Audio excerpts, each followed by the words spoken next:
अस्सलाम वालेकुम नाज़रीन, मैं हूं मंसूर अली ख़ान। अपने यूट्यूब चैनल के ऊपर आपको खुशामदीद कहूँगा। सबसे पहले आपसे दरख्वास्त के चैनल को सब्सक्राइब करना मत भूलिएगा और बेल आइकन ज़रूर प्रेस कीजिएगा। नाज़रीन, बरतानिया के अंदर जो फ़ैसला आया है कल कोर्ट की जानिब से, उसके बाद इसके ऊपर काफ़ी बहस मुबाहिसा हो रहा है। मुस्लिम लीग नून जो है वो इस बात की खुशियाँ मना रही है कि हमज़ा के शहबाज शरीफ और सलमान शहबाज जो हैं उनको वो सुरखरू हो गए हैं और उनके ख़िलाफ़ जो मनी लॉन्ड्रिंग के इल्ज़ामात थे उससे उनको बरी कर दिया गया है। हुकूमत का ये कहना है कि नहीं जी, ऐसा कुछ नहीं है और इनको किसी किस्म का रिलीफ जो है वो नहीं मिला। वो सिर्फ एक ट्रांजैक्शन थी जिसके ऊपर बेसिकली ये अकाउंट्स को फ्रीज़ किया गया था और जब उन्होंने देखा कि नहीं ऐसी कोई बात नहीं है तो उन अकाउंट्स को उन्होंने खोलने के लिए कह दिया नेशनल क्राइम एजेंसी की जानिब से।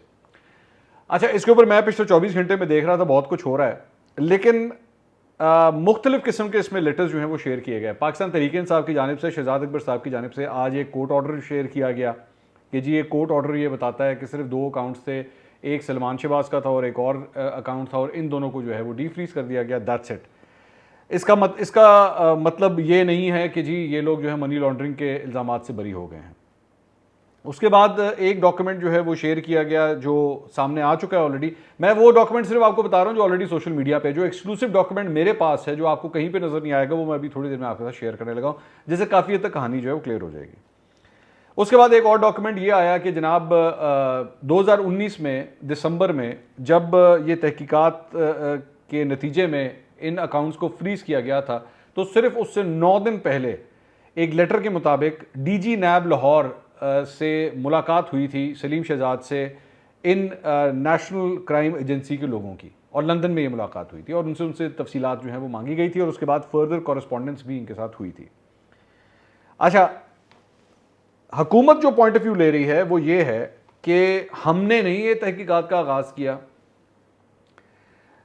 ये तहकीकात शहबाज शरीफ के ख़िलाफ़ नहीं हो रही थी, शहबाज शरीफ का कोई अकाउंट जो है वो बंद नहीं किया गया, और इन फैसलों से ये नहीं साबित होता कि ये मनी लॉन्ड्रिंग के इल्ज़ामात से निकल गए हैं।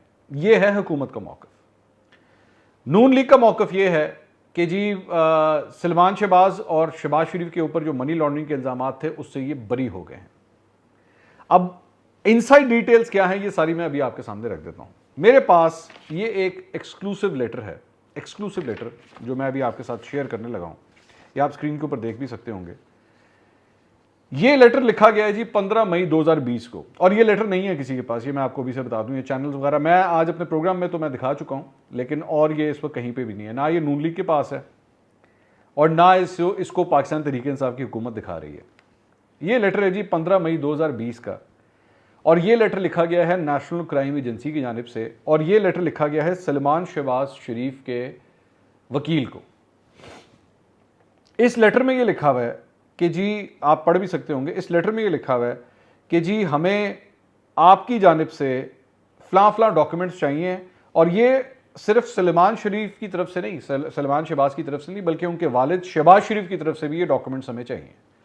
और इसमें लिखा हुआ है, इसकी जो दूसरी लाइन है उसमें ये लिखा हुआ है कि having had a chance to review the material provided by yourself on behalf of Salman Sharif, I write to request that your client and his father give additional consent for us to access the material reference below. यानी आप और आपके वालिद साहब जो हैं हमें इस बात की इजाज़त दें कि हमें ये सारे डॉक्यूमेंट्स चाहिए। अच्छा, नीचे चल के उसके बाद वो ये कहते हैं कि हमें कौन कौन से डॉक्यूमेंट्स चाहिए। वो कहते हैं जी नंबर 1 पे, any files held by Mian Mohammad Shahbaz Sharif और his representatives relating to the conveyance file for the original purchase of flat number 2 30 Upper Berkeley Street London in May 2005। ये इनसे तकरीबन 15 साल पुराने डॉक्यूमेंट्स मांग रहे हैं, और कोई फ्लैट था अपर बर्कली स्ट्रीट के ऊपर लंदन में जिसके बेसिकली वो डॉक्यूमेंट्स मांग रहे हैं।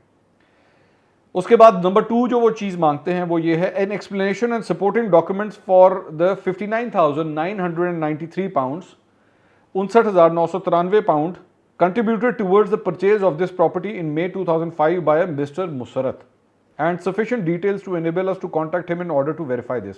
उन्होंने कहा कि जी ये आप लोगों से जो है ये फ्लैट ख़रीदा गया था किसी मिस्टर मुसरत की जानिब से, ये इतने का 59,993 पाउंड्स का, मई 2005 में। हमें इस बंदे का कॉन्टैक्ट एड्रेस वगैरह भी दें जिसने आपको ये पैसे दिए।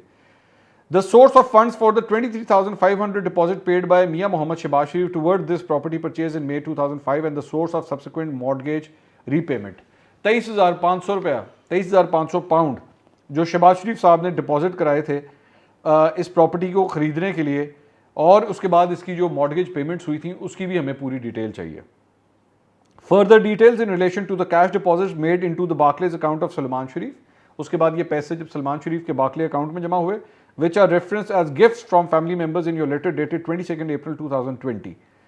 A breakdown of each deposit and who it was received from, the original source of funds for each deposit, when and how this cash was brought or transferred into the UK. ये जनाब ये सारी चीज़ें उनसे कही गई हैं कि जिसमें शहबाज शरीफ की ट्रांजैक्शन, सलमान शहबाज की ट्रांजैक्शंस, ये पैसे किस तरह आए, किस तरह डिपॉजिट हुए, कहाँ से आए, कब ट्रांसफ़र हुए, किसने ट्रांसफ़र किए, ये सारी डिटेल्स जो हैं वो नेशनल क्राइम एजेंसी शहबाज शरीफ से और सलमान शहबाज से मांग रही है.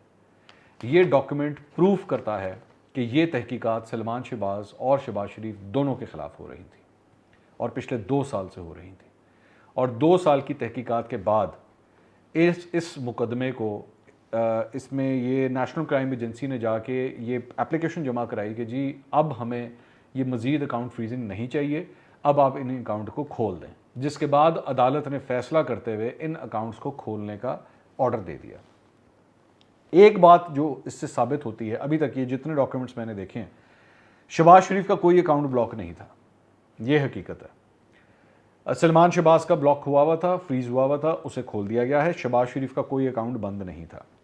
लेकिन जो तहकीकात थी वो सलमान शहबाज और शहबाज शरीफ दोनों के खिलाफ हो रही थी, ये हकीकत है. दूसरी बात ये कि जब नेशनल क्राइम एजेंसी किसी भी शख्स का अकाउंट बंद करती है, उसे फ्रीज करती है, तो उसके बाद तकरीबन 60% केसेस में वो अकाउंट दोबारा नहीं खोलने देती, क्योंकि उनको जब अगर शक हो जाए वो ढूंढ लेती हैं. और अगर वो किसी एक ट्रांजैक्शन के ऊपर भी फंस जाएं तो ये नेशनल क्राइम एजेंसी है, ये आपका पीछा नहीं छोड़ती. ये कहाँ तक जाती है, किस तक मनी ट्रेल तक जाती है, ये आपका पीछा नहीं छोड़ती. लेकिन इस केस में चूँकि उनको लगा कि अब इसकी ज़रूरत नहीं है तो उन्होंने इन अकाउंट्स को खुलवा दिया.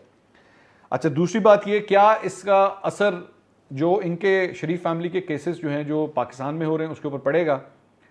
सियासी तौर पर उसका असर ज़रूर पड़ेगा, लेकिन कानूनी तौर पर ये केसेस बिल्कुल सेपरेट हैं और हुकूमत पाकिस्तान इनको बिल्कुल सेपरेट चलाती रहेगी.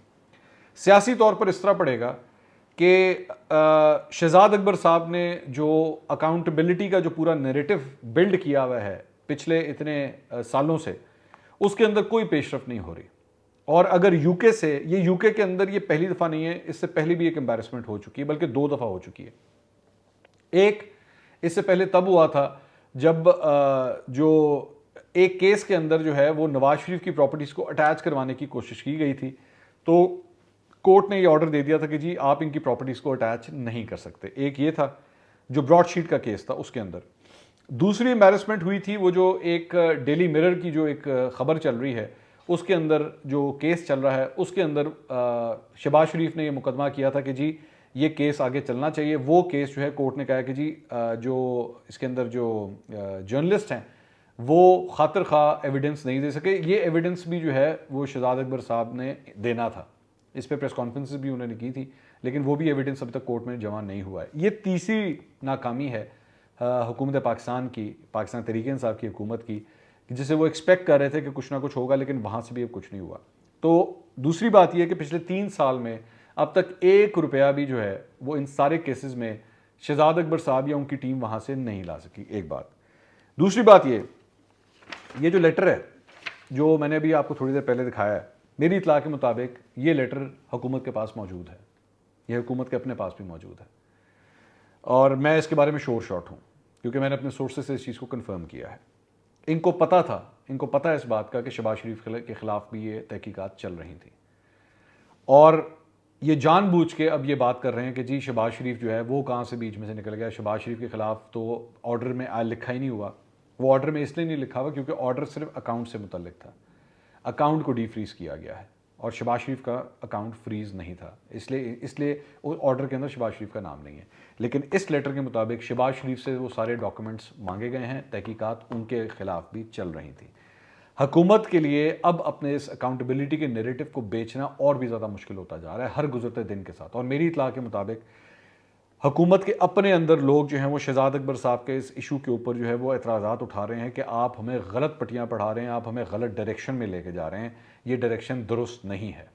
ये मैं आपको बिल्कुल कंफर्म रिपोर्ट कर रहा हूँ, क्योंकि मेरी सोर्स ने, कोई एक सोर्स नहीं है, मुख्तलिफ सोर्सेज ने इस चीज़ को कंफर्म किया है कि इमरान खान साहब को भी ये बात कन्वे की जा रही है कि जी शहजाद अकबर साहब हमें बंद गली के अंदर लेके जा रहे हैं, यहाँ पे कुछ नहीं हमें मिल रहा, हमें किसी किस्म का कोई सपोर्ट नहीं मिल रहा।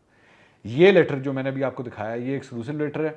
हुकूमत को या हुकूमत के किसी बंदे को अगर मुझसे चाहिए हो तो मैं हाजिर हूँ, मैं दिखाने के लिए आपको तैयार हूँ। अगले व्लॉग में दोबारा मुलाकात होगी। अल्लाह हाफ़िज़।